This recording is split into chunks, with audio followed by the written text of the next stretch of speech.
Hello, good morning. എല്ലാവരും സുഖമായിട്ടിരിക്കുന്നു വിശ്വസിക്കുന്നു. ഇന്ന് നമുക്ക് നല്ല വലിയ മന്തക്കൻ മത്തി കിട്ടിയിട്ടുണ്ട്.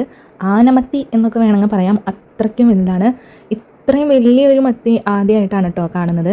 ഇതിനേക്കാളും കുറച്ചും കൂടി സൈസ് കുറവുള്ളതൊക്കെ ഉണ്ട്, പക്ഷേ ഇത് നല്ല സൈസ് ഉണ്ട്. മത്തിയാണ്, പിന്നെ നമുക്കത് നന്നാക്കി കഴിയുമ്പോൾ നെയ്യ് അത്യാവശ്യമുള്ള മത്തിയാണ്. അത് നമുക്ക് നന്നാക്കി കഴിയുമ്പോൾ അതിൻ്റെ ആ ഒരു വേസ്റ്റ് വെള്ളത്തിലും ഒക്കെ നമുക്കത് കാണുമ്പോൾ മനസ്സിലാവും. അപ്പോൾ മത്തീനെ നന്നാക്കി എടുത്തിട്ട് വരാം. അപ്പോൾ നമ്മുടെ ആയുധങ്ങളൊക്കെ കയ്യിലെടുത്തിട്ടുണ്ട്. പക്ഷേ ഈ മത്തിയിൽ എന്താ പറയുക, പരിനീരില്ലേ, അത് അങ്ങനെ കിട്ടിയൊന്നുമില്ല കേട്ടോ.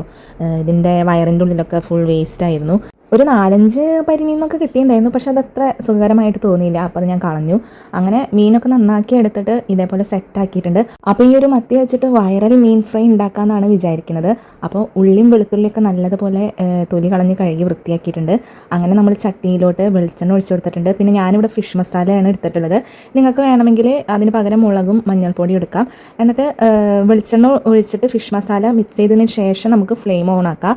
എന്നിട്ട് നമുക്ക് അതിലോട്ട് ചെറിയുള്ളിയും വെളുത്തുള്ളിയും ചതച്ചത് ഇട്ട് കൊടുക്കാം. ആവശ്യത്തിന് കറിവേപ്പിലയും ഇട്ട് കൊടുക്കാം. നല്ലതുപോലെ ഒന്ന് മൂത്ത് വാടി വരുമ്പോൾ ഇതിലേക്ക് നമുക്ക് പുളിവെള്ളം ആഡ് ചെയ്ത് കൊടുക്കാം. എന്നിട്ട് വീണ്ടും നന്നായി മിക്സ് ചെയ്ത് യോജിപ്പിക്കാം. നല്ലതുപോലെ ഒന്ന് കുറുകി സെറ്റാവട്ടെ. ഇതിനിടയിൽ ഉപ്പൊക്കെ ഇട്ട് അത് ബാലൻസ് അല്ലേ എന്ന് നോക്കാം. എന്നിട്ട് നമുക്ക് മീൻ ഓരോന്നായിട്ട് ഇതിലോട്ട് ഇട്ട് കൊടുക്കാം. ഈ ഒരു സമയത്ത് ശരിക്കും ഞാൻ നമ്മളുടെ നോൺ സ്റ്റിക്ക് പാൻ യൂസ്ഫുള്ളായിരിക്കുമെന്ന് ഞാൻ ചിന്തിച്ച് പോയി. നോൺ സ്റ്റിക്ക് പാന് ഇല്ലാത്തത് കൊണ്ട് ഞാൻ നമ്മളുടെ മീൻ ഉണ്ടാക്കുന്ന ആ ഒരു ചട്ടി ഉണ്ടല്ലോ, ആ ഒരു മൺചട്ടി വെച്ച് അഡ്ജസ്റ്റ് ചെയ്തതാണ്. അങ്ങനെ വലിയ കയ്യിലൊക്കെ വെച്ച് മറച്ചിടാമെന്ന് വിചാരിച്ചപ്പോൾ അതുകൊണ്ട് മറച്ചിടാൻ പറ്റുന്നില്ല. അങ്ങനെ ചെറിയ സ്പൂൺ കൊണ്ട് തന്നെ വീണ്ടും ഞാനത് പൊട്ടാതെ അങ്ങോട്ട് മറച്ചെടുത്തിട്ടുണ്ട്. പൊട്ടിക്കഴിയുമ്പോൾ ആ മാംസമൊക്കെ പൊട്ടി ഇതായി കഴിഞ്ഞ് കഴിഞ്ഞാൽ ടേസ്റ്റ് ഉണ്ടാവില്ലല്ലോ എന്ന് വിചാരിച്ചിട്ട്, പിന്നെ നല്ല ഭംഗിയിലും കിട്ടണമല്ലോ എന്ന് വിചാരിച്ചിട്ട് വളരെ സൂക്ഷിച്ചും കണ്ടാണ് ഞാൻ മറച്ചിട്ടിരുന്നത്. പിന്നെ എന്താ പറയുക, മൺചട്ടി ആയതുകൊണ്ട് തന്നെ കുറേ കഴിഞ്ഞപ്പോൾ അടിയിലൊക്കെ കുറേശ്ശെ പിടിക്കാനായിട്ട് തുടങ്ങിയിട്ടുണ്ടായിരുന്നു. അപ്പം ഭയങ്കരമായിട്ട് ഞാൻ ഡ്രൈ ആയിട്ട് എടുത്തിട്ടുണ്ടായിരുന്നില്ല. ഇപ്പോൾ ഏകദേശം ഒന്ന് സെറ്റായിട്ടുണ്ട്. ഇത്രത്തോളം മതി, അടിയിൽ പിടിച്ചു തുടങ്ങിയിട്ടുണ്ട്.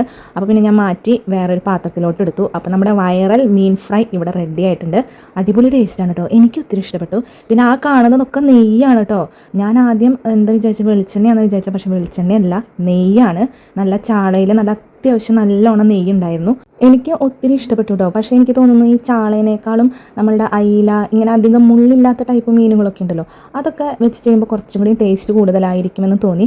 ഇതും അടിപൊളിയായിരുന്നു. എൻ്റെ വീട്ടിലെല്ലാവർക്കും ഇഷ്ടപ്പെട്ടിട്ടൊന്നുമില്ല, പക്ഷേ എനിക്ക് ഒത്തിരി ഇഷ്ടപ്പെട്ടു. ആ ഒരു മസാല കഴിക്കാൻ അടിപൊളി ടേസ്റ്റ് ആയിരുന്നു കേട്ടോ. അപ്പോൾ നമ്മളിവിടെ രാവിലെ ബാക്കി വന്ന ചപ്പാത്തിയും മറ്റു കറികളും ഒക്കെ കൂട്ടിയിട്ടാണ് ഈ ഒരു മീൻ ഫ്രൈ കഴിക്കുന്നത്. അപ്പോൾ ഈ ഒരു ഫിഷ് ഫ്രൈ ഉണ്ടാക്കിയിട്ടുള്ളവർ കമൻറ്റ് ചെയ്യുക. അടുത്തൊരു വീഡിയോ ആയിട്ട് വീണ്ടും വരാം. Have A nice day. Thank you.